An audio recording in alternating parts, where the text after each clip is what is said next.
Bobi Wine Robert Kyagulanyi oyinza akkiriza ngu tali mu ggwanga nga bwe nabagamba atuzanya mind game. Breaking news, Bobi Wine mu ggwanga akyalimu alabiddwako ku street emu ogenda kubanga akatambi naawe okeerabirako gwe agenda okutuwulira. Kati ono mwami ono munoonyereza mulungi nnyo era mukugu atukakasa n'atugamba nti Bobi Wine ono ali mu kubanga azannyira basajja ku mitwe akuwa ensonga ez'enjawulo lwaki ddala Bobi Wine mu ggwanga akyalimu wabula nga tonnadduka. Njagala gwe abambulira Bobi Wine okusinziira ku bigambo by'ono omwami mwali mu ggwanga oba taliimu naye ebyaddala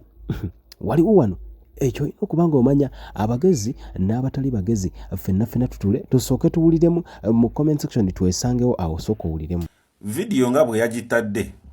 n'agamba we munaalabira vidiyo eno nja kuba siri mu ggwanga.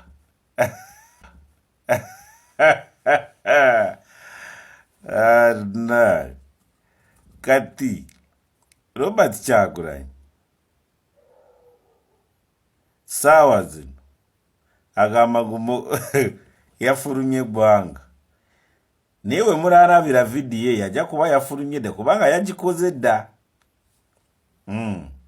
Game changer kubanga Bobi Wine saawa zino karakita z'akozesa akozesa karakita za Mossad. Tactics za Robert Kyagulanyi ziri zitya?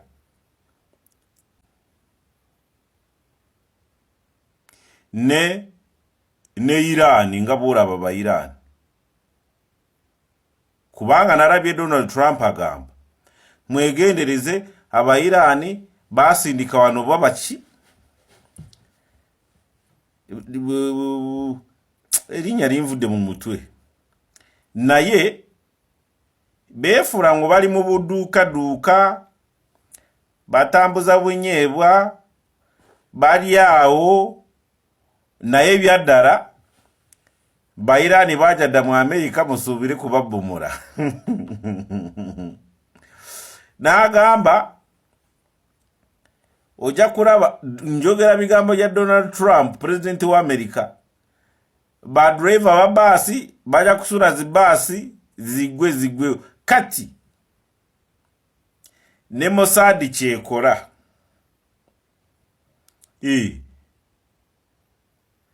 kubanga eyalonkoma ebikolwa bya Amini Dada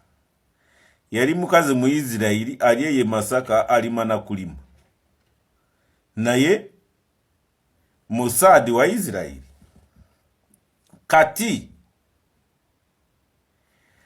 ana ali mu system ya tracking ne jama mu system za government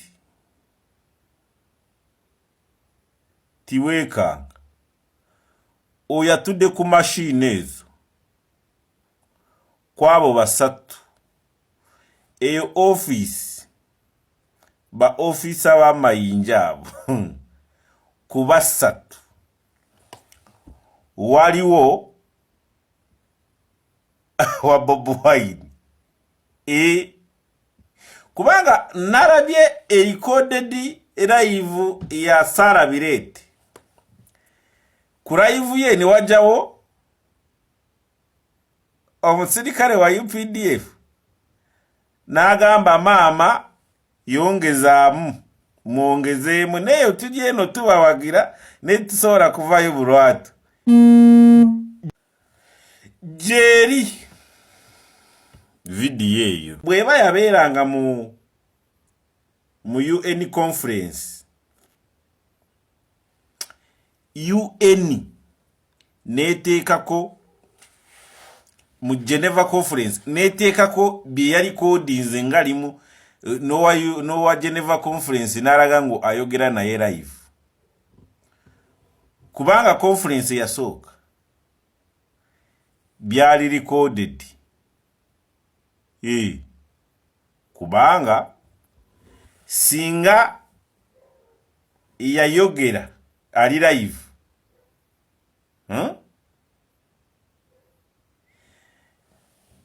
sigino zandirabise wali mu kwogerera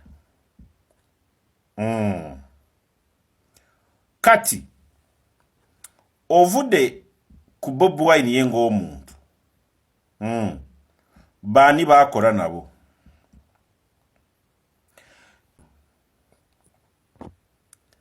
naye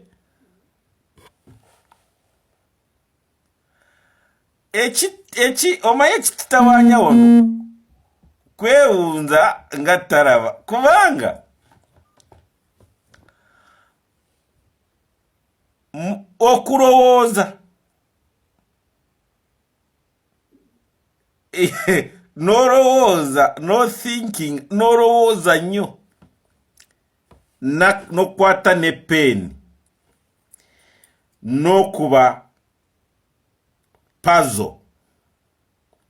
ddayo puzzle mabega kubanga tactics za Robert Kyagulanyi ziri zitya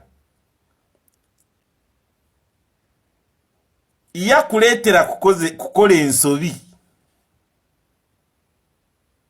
Assalamu alaikum warahmatullahi wabarakatuh. Yenze Haji Aruno omusomi w'edduwa asangibwe Bulumagi ku luguudo lw'Ejjinja nkola ku bintu ebyenjawulo ng'emuli endwadde zitawaanya abantu aba bulijjo nkola ku abo bonna abalina ebizibu mu mukwano bw'oba olina ebizibu mu mukwano jangu gyendi neeyonera nsobole okumalira ensonga nkola ku mikisa egy'emirimu nkola ku abo abaagala okugenda ebweru buntu nk'okozesebwa amajiini okozesebwa saitwani ebyo byonna mbikolako osobola okukozesa ennamba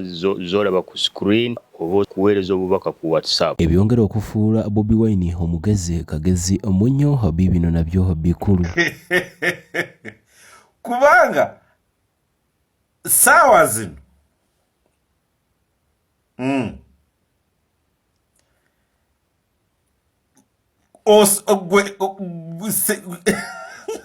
osobola kukakasa abantu ngu yagenze yo osobola kukakasa abantu ngu yabaddemu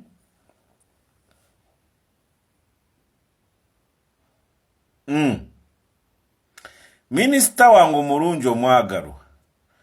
kuliisi Baryomunsi ye mwogezi wa gavumenti omwagalwa waffe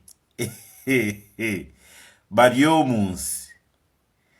asobola kukikakasa now it is confirmed Robert Kyagulanyi mu ggwanga taliimu naye tasobola wamaze nkwagala nnyo kubanga oli wa NRM munnange kati Guy oba former presidential candidate Robert Kyagulanyi bino bye bagamba ngu ali mu University America asoma manya asoma amateeka yali tasoma amateeka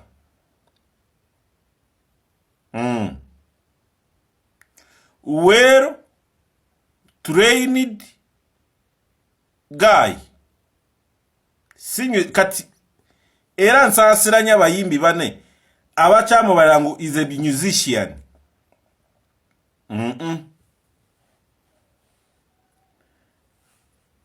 nze saawa zino nze naawe sikkiriza ngu saawa zino Bobi Wine oba Robert Kyagulanyi akyali ku size yaba musician ngu akyalowooza nga musician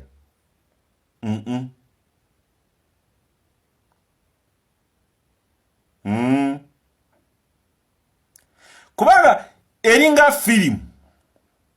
ate reality bikolebwa ba agent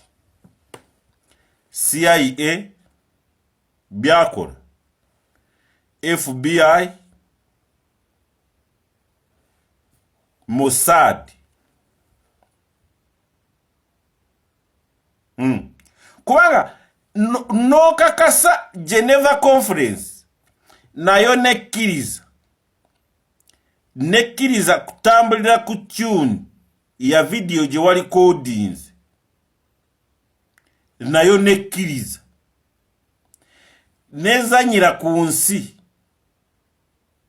nayo neraga ensi yonna ngu twogera tuli live nayo Red oli yayogera video ziri recorded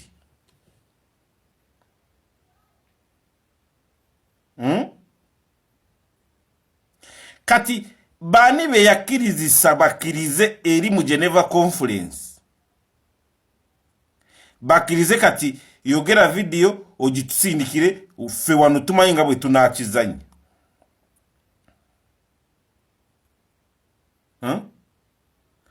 neno osanga wano